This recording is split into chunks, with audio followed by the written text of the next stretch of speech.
Hannah is really cute. The moment the door opened and I heard her name from James' voice, I froze.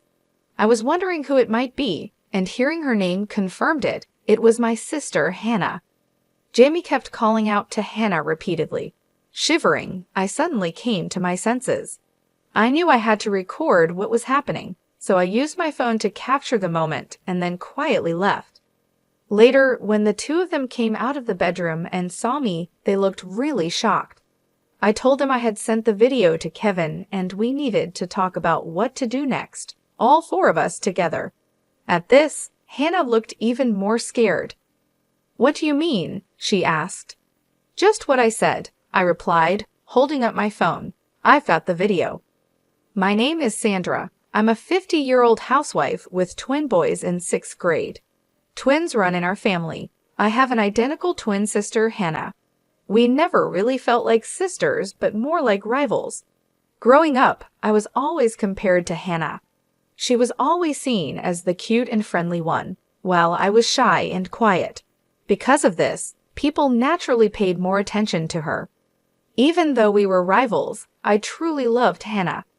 She was always smiling and popular, something I wished I could be. But Hannah didn't feel the same way about me. When we were kids, I always ended up with the roles in games that nobody else wanted. For instance, whenever we played tag and had to choose who was it by playing rock, paper, scissors, Hannah would pressure me into being it so she wouldn't have to. I had no choice but to agree. Hannah's tricky ways weren't just during playtime. In 6th grade, we were picking roles for a school play about Snow White.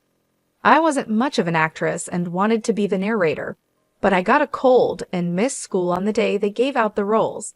Hannah said she would tell the teacher I wanted to be the narrator. I trusted her and felt relieved. However, when I came back to school, I found out I was the lead role. "Why am I the lead?" I asked a friend, shocked.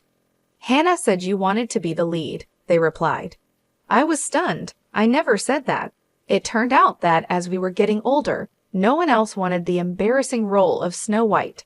So they chose me, the quiet girl who wasn't there to say no. The teacher thought it was strange I wanted the lead since I was usually so shy. Hannah had told the teacher, she wants to but she's too shy to volunteer. Let this be a chance for her to shine. I cried, insisting I couldn't do it and didn't want to. But all the other roles were already taken. With pressure from teachers and parents, I went through with it. Surprisingly, the play was a hit. Everyone praised me, teachers, parents, friends. But Hannah wasn't happy. She said anyone could have done that, and getting praise for such a small thing was silly. She began to really show her dislike for me. After that, she stopped asking me to play with her. It hurt at first, but then I realized I was free from being pushed into roles I didn't want. I made other friends and started to enjoy school. In middle school, many didn't even know Hannah, and I were twins. We became so distant, hardly speaking at school and not looking alike at all. We asked to be in different classes, and I was enjoying my own life. Then one day, as I was studying for high school entrance exams, Hannah came over. "Studying? Have you decided which high school you're applying to?" "Yeah, I'm thinking of going to the newest high school. It's close to our house and quite competitive." I had been working hard for 5 years because I really wanted to get into a particular high school. But when Hannah heard about my choice, she laughed. "Hey, that high school? You've got to be kidding, right? Why don't you just go to be high school with me? It sounds like you wouldn't even need to study much for that." Hannah always seemed to get her way, but I didn't want her making decisions about my high school too. For the first time, I stood up to her. "I've decided to go to a high school. You don't know if it's impossible for me. If you don't want to study, that's fine, but don't get in my way." I turned back to my textbook, but Hannah was upset by my response.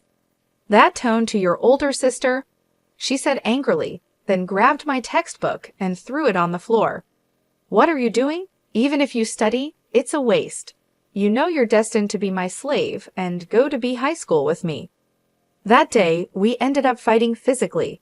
Our parents heard the noise and came to separate us, but by then, my textbook was torn to pieces.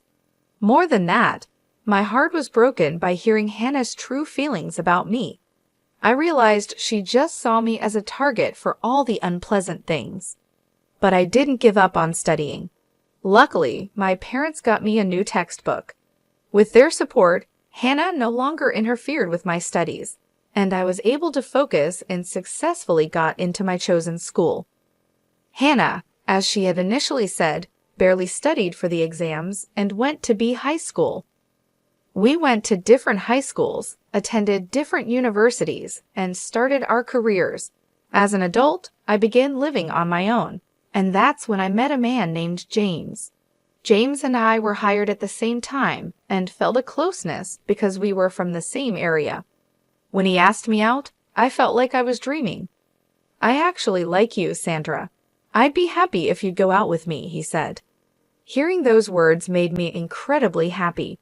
I had feelings for James too, but I had never had the courage to admit such feelings openly. I wasn't pretty like Hannah and hadn't really dated during my school days, so it was hard to believe that James felt the same way about me. Being in a relationship for the first time made me really happy. Since we started dating, I've tried my best to make him happy by cooking meals and preparing lunch boxes for him. James began visiting my apartment more often, and we started living almost like a couple. "Sandra, I'll cook dinner tonight," James would say. It wasn't just me doing things for him. James helped a lot with the housework. Doing chores together was fun, and I began to think we could be a good married couple. 5 years into our relationship, we decided to get married, which made me very happy, but one thing worried me. "You're a twin, right? I'd like to meet your sister," James brought it up. Over the 5 years we were dating, I had told him about having a twin sister, Hannah, but I had never introduced him to her. I hadn't even told her about having a boyfriend, since our big fight in middle school had driven a deep wedge between us. "Yeah, that's right. But we're getting married, so it's inevitable that Hannah and James will meet." I was anxious about how Hannah might react, but I knew I had to introduce them at some point. When I finally called Hannah after a long time, she seemed surprised by my news.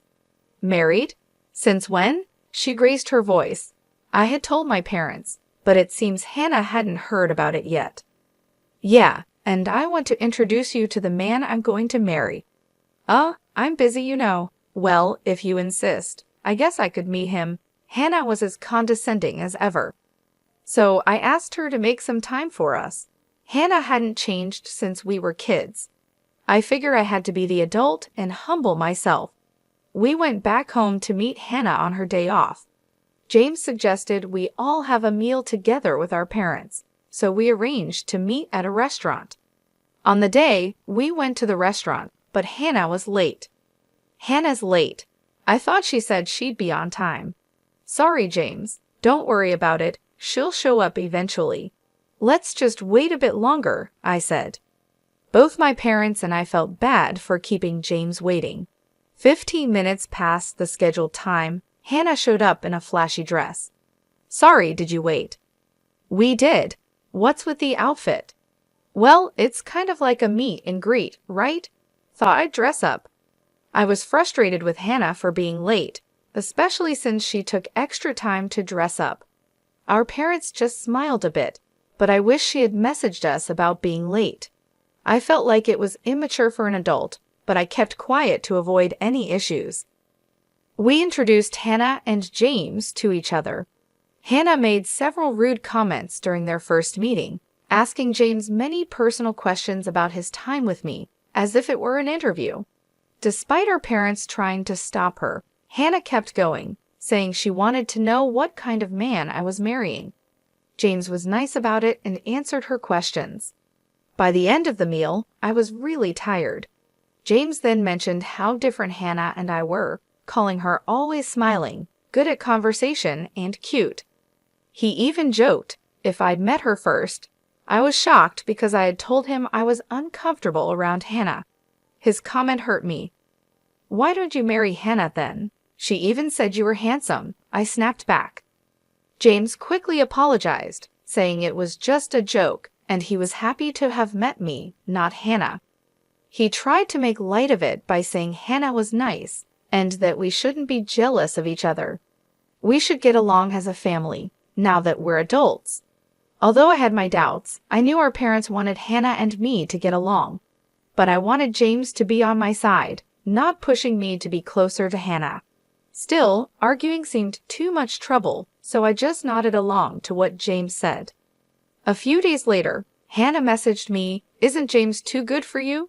Should I take him off your hands?" I was upset by her message. "What are you talking about?" I replied instinctively, and she called me immediately. Hannah insulted me over the phone and laughed, saying it was unbelievable that someone as plain as me would get married before her. She said James was high-earning and well-educated and asked why not hand him over to her since we were twins and had always shared everything. I yelled back at her, telling her not to say stupid things. I couldn't stand James being treated like an object, nor the idea that we always shared everything. In reality, I was always just someone for Hannah to dump the things she didn't want. That night, I told James about the call, warning him to be careful around Hannah. However, James took it lightly and laughed it off, saying it was nice to be liked so much and not to worry because Hannah wasn't serious. I was frustrated because he didn't seem to understand the potential seriousness of her words. "Do you doubt my feelings? It's okay because I say it's okay," he reassured me. Despite him being a great person, I felt like James had changed after meeting Hannah. He would always defend her just because she was my sister, which left me feeling dissatisfied. But James told me not to worry so much and believed that nothing Hannah could do would affect him. Realizing I was unsettled by her words made me see that I hadn't fully trusted James. He was right. I decided to trust him and ignore Hannah's spiteful messages. Fortunately, Hannah didn't interfere with us anymore, and I hoped we could become good sisters and have a happy married life. Years went by, and after I turned 45, my parents told me that Hannah had gotten married. I had blocked her and wasn't in contact, though we occasionally saw each other at our parents' home. Hannah would insult me, being nearly 45 and still unmarried. She seemed resentful and was avoiding me. I was surprised to hear she got married, as she was quite picky, but I was genuinely happy for her. When I learned that Hannah had married, I realized how harsh I had been when she got married only after I did. Later, through my parents, Hannah apologized to me, and we started communicating again. Indeed, Hannah had changed, becoming much calmer than before.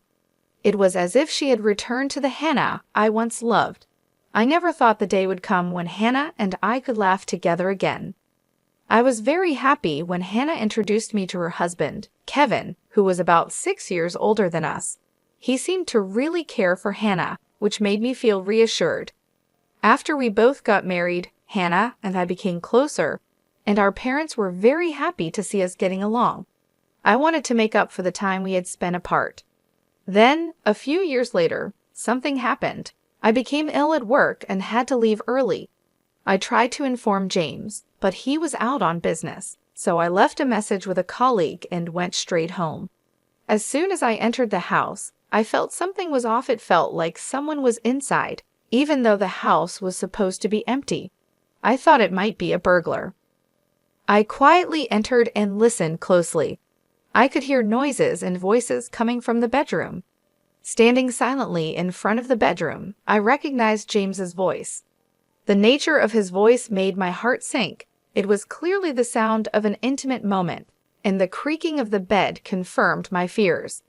I didn't need to see inside to know what was happening, and my hands trembled. Thinking James was cheating, I decided to catch him in the act. I carefully opened the door with my smartphone in hand, ready to record. What I saw inside the bedroom was even more shocking. "Hannah is really cute, isn't she?" I heard James's voice clearly as the door opened. Hearing him say her name, I froze. The female voice was indeed Hannah's. James kept foolishly repeating Hannah's name. Trembling, I recorded the scene and quietly left. I sat in the dining area in shock for a while. I was supposed to be home early because I felt unwell, but the shock made me forget my illness. I just stared blankly at my phone, waiting for this nightmare to end. A few minutes later, the bedroom door opened. "I'll head back to work now, so lock up," said a voice. "Okay, it'd be nice if we could live together soon," another voice responded.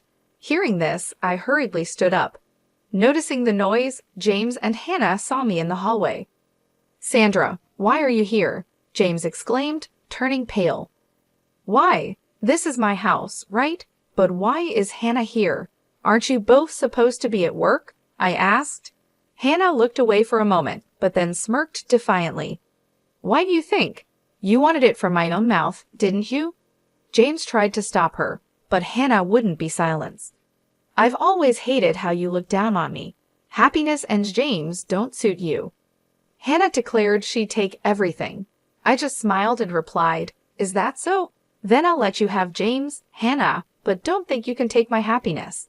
Hannah seemed annoyed by my comeback and glared at me. I spoke directly to her. "Yeah, I sent the video to Kevin. Let's discuss this with the four of us soon." Hannah's face turned pale instantly. "What do you mean?" she asked. "Just what I said. If you want James, Kevin should know about this, shouldn't he?" Hannah lunged at me, but James tried to calm her down. Just then, the smartphone in Hannah's bag rang. At the sound, Hannah froze. "Looks like Kevin's calling, isn't it?" I said. Hannah hesitated and looked at her bag, but she didn't answer the call. The room was silent except for the sound of the phone.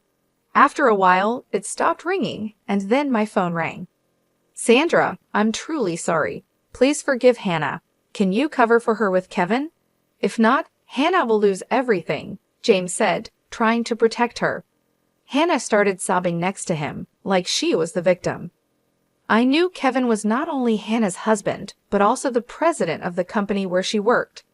If Kevin found out about her cheating, he might start divorce talks, and she could lose her job. I said, "I can't cover for her." James, as usual, defended Hannah, which infuriated me. Thinking Hannah is the only one who's going to lose her family and job is a huge mistake, I shouted, making James flinch and start sweating. He seemed to realize the gravity of the situation. "Just so you know, I've also sent the video to the company's main email, including your department and name," I told them. By then, Kevin's call had ended, and James and Hannah looked desperate. After kicking them out, I called Kevin. "Sorry to disturb you at work." "It's about the video, right?" he asked gently. "Yes, it involves James," I replied. "I'm sorry for asking this of you," Kevin said. He had felt something was off with Hannah.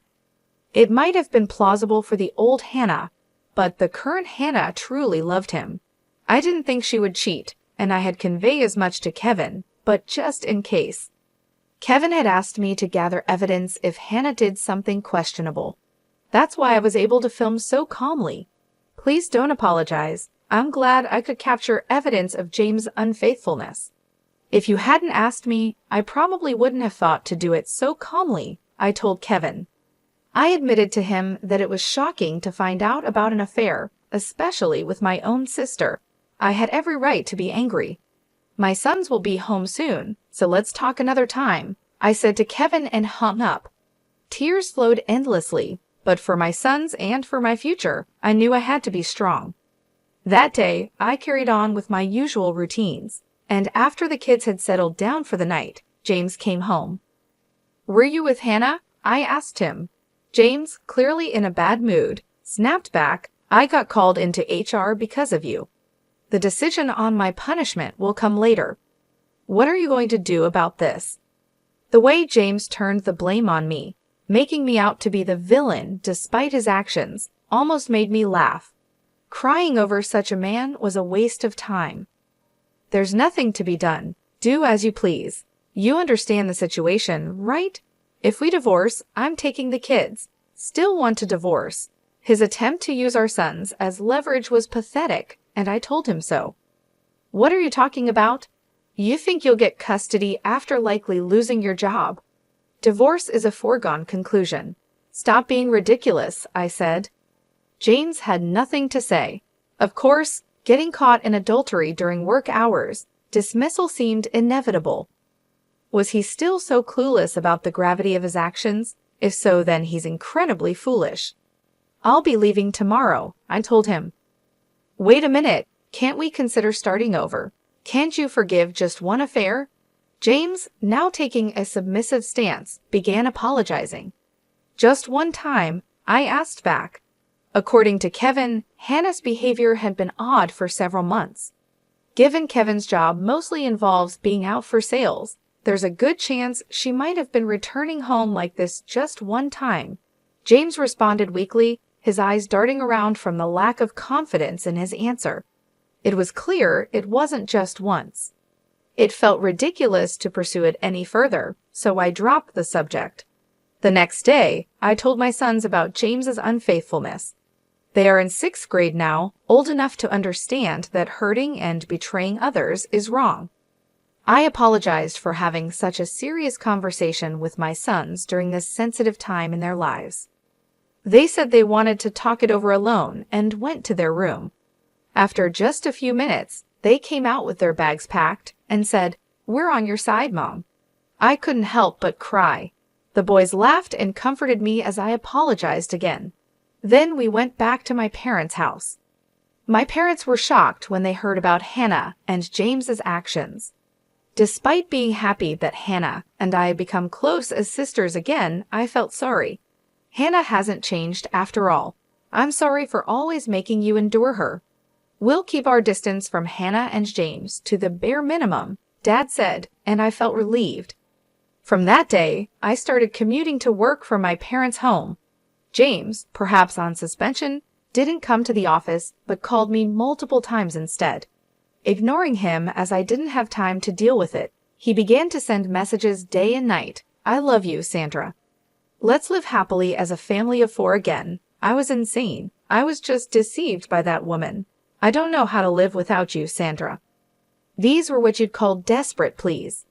I was almost fooled for a moment, but thanks to my sons laughing uproariously at those messages, I realized how ridiculous they were. However, I couldn't ignore him forever. Eventually, I had to meet him to sign the divorce papers. I made plans to meet James at a cafe on my day off, following Kevin's advice to meet in a public place to keep the conversation calm. When Kevin and Hannah arrived at the cafe together, Hannah had become so thin in just a few days she looked like a different person. "Now both Hannah and James, please sign the divorce papers," I said. They hesitated to sign. James said, "It's a misunderstanding, Kevin. It's your choice to divorce, but we won't." "You're still saying that. My sons and I no longer consider you family," I retorted. Kevin sighed deeply and said, "You could go to court, but it's clear you'll lose, considering the alimony and legal fees for the divorce trial. Can you afford it? Of course, you both betrayed your families. Hannah to me and Sandra James, you'll have to pay us a proper settlement in the divorce trial," I added. Hannah started trembling silently. Her silence and weight loss now made sense. "I might be fired. How can I pay?" James began to argue, looking pale. "You did this to yourself. Besides, you owe child support for both kids, right?" I said. At my words, Hannah flinched. "You wanted to live together, right? You're welcome to have the house." I laughed loudly. "And don't forget the mortgage payments." James was taken aback, probably having forgotten about the mortgage. Both sat sweating, pale and silent, in front of the divorce papers. Later, Kevin introduced me to a lawyer, and I managed to claim alimony and legal fees and finalize the divorce. James, who had resisted the divorce so much, proposed to Hannah immediately after our divorce was finalized. I knew he had liked Hannah from the start. When did their affair turn serious? Hearing this, I felt nothing but disdain. Meanwhile, Hannah, who had genuinely loved Kevin, was abandoned and eventually lost her job too. Why did she end up with James despite loving Kevin so much? Remaining puzzled, I asked Kevin about it. He hesitated before revealing. "Actually, she started complaining about you a few months ago. Complaining about how you, who were useless, got married and even have kids. It's extravagant," he explained. Could it really be because of that? I wondered, but considering Hannah's personality, it wasn't impossible. Yet the thought that she went to such lengths just to set me up was horrifying. It was because I thought you might be in danger that I consulted you, Timothy, but I never imagined it would lead to this with James. I'm truly sorry, Kevin said apologetically. It's okay, it's over now, and James is to blame for taking up Hannah's invitation as well, I replied. That concluded our conversation. Kevin and I agreed to keep in touch for updates on the divorce compensation and legal consultations. According to him, the two, burdened with a substantial amount of divorce compensation, ended up marrying and living together. Hannah was abandoned by her parents and had nowhere else to go. It seemed she reluctantly accepted James's proposal because she had no family left. From what the lawyer told me, Hannah couldn't accept that she ended up divorcing Kevin and marrying James, whom she didn't love because of me. The lawyer mentioned getting hurled with abusive language every time he called her. While I felt sorry for the lawyer, he continued to support me firmly, perhaps because of Kevin's presence, and I couldn't be more grateful. For a while, we'll still have to make calls to demand the divorce compensation, and it seems 6 years after the divorce, the compensation and child support were being paid on time, and I had largely healed from my emotional wounds. One day, after a long period of peace, the lawyer contacted me saying Hannah had something urgent to discuss. Knowing her, I expected she would just use the meeting to vent her frustrations at me, so I initially refused. However, Hannah insisted it was urgent, and James also requested a meeting on her behalf. Given their persistence, I reluctantly agreed, but I didn't want to meet them alone. I contacted Kevin, feeling somewhat guilty for doing so after such a long time, but he gladly agreed to accompany me. At the cafe, James and Hannah looked serious. When Hannah saw me, she looked slightly relieved. "What's this about? Why did you call me here?" I asked. Hannah then revealed, "Actually, I've developed renal failure and need to undergo dialysis." James angrily blamed us, saying, "It's your fault, both of your faults, that Hannah ended up like this. She couldn't sleep without drinking alcohol, and because of the divorce settlement pain, she had to work. Your actions have destroyed her health." I thought it was their own doing, and Kevin seemed to agree as he sighed and looked exasperated. "So what? I'm not reducing or refunding the divorce settlement. Be thankful I agreed to installments," I stood firm. Hannah, crying, lowered her head and pleaded, "I'll pay the divorce settlement. Please, I'm begging you, give me a kidney." "What?" I exclaimed loudly at her outrageous request. "What are you talking about? There's no way I'll give it to you." James then said, "You were born a twin with Hannah for this reason. You have a duty to help her." "What are you talking about? Who has been pushing all the unpleasant things onto me? Did Hannah ever help me once in such situations?" I retorted, "Don't talk about trivial matters. Hannah's life is at stake here," James angrily retorted. Hannah began to cry and plead, apologizing, while James insulted me as heartless, pressuring me for the transplant as if threatening. At that moment, feeling as though I was being blamed, Kevin spoke up, "If she needs dialysis, then undergo dialysis. Do you understand how tough dialysis is? And do you understand how difficult a transplant is? Why should she risk her life for Hannah?" Their words left them speechless. I felt relieved with Kevin's support and took a deep breath.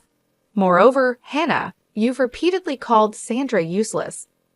Isn't it too convenient to ask for help only when you're in trouble? But that's Hannah for you. You've destroyed Sandra's happy life. Sandra has no obligation to save your life," Kevin pointed out. Hannah broke down crying, and James was at a loss for words. Both of them must have thought that I would surely give them a kidney. If I had been alone, I might have been persuaded. Once again, Kevin saved me. "Take care then. Oh, and don't forget the transfer for this month's payment," I said, then got up and left. Whether I'm called heartless or a devil, I cannot forgive them. I don't know what kind of life they will lead from now on, but I hope they never forget what they did and reflect on it. It seems James and Hannah were both working part-time to make ends meet, But now that Hannah can no longer work properly, their financial situation is dire. But that's their karma. Everything is the result of their actions. Their atonement won't end until they've paid the compensation ordered in the divorce settlement. I continue to live happily with my parents and sons. My parents no longer even mention Hannah's name. However, it seems they are happy to see the twins getting along well. It's comforting to see a bond between my sons that Hannah and I never had. I continue to keep in touch with Kevin frequently. He's a genuinely good person, always thoughtful and considerate. It appears he has developed feelings for me, but I'm not ready to reciprocate them at this time.